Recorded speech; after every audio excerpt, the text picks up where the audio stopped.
नमस्कार दोस्तों, मैं दीपक कुमार स्वागत करता हूं आप सभी का एंटरटेन फॉर यू के इस यूट्यूब चैनल पर। दोस्तों, आज की इस वीडियो में हम बात करने वाले हैं निरहुआ जी की अपकमिंग फिल्म निरहुआ चलल लंदन 2 के बारे में। दोस्तों, इस फिल्म का पहला पार्ट रिलीज हुआ था 15 फरवरी 2019 को और उस फिल्म में नजर आए थे भोजपुरी के जुबली स्टार निरहुआ और आम्रपाली दुबे। इस फिल्म को डायरेक्ट किया था सोनू खत्री जी ने।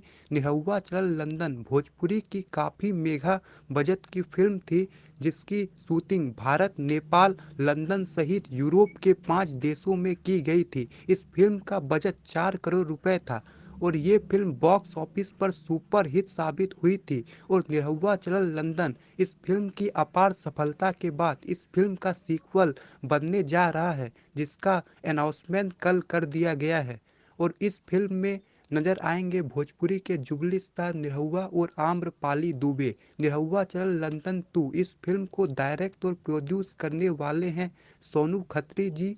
और इस फिल्म की शूटिंग भारत, नेपाल, लंदन और स्विट्जरलैंड जैसे देशों में की जाएगी। तो दोस्तों, आपको निरहुआ चल लंदन 2 के बारे में क्या कहना है कमेंट बॉक्स में बताइए। और वीडियो पसंद आए तो वीडियो को लाइक और शेयर करें और इसी तरह की इन्फॉर्मेटिव वीडियो पाने के लिए चैनल को सब्सक्राइब कर लें।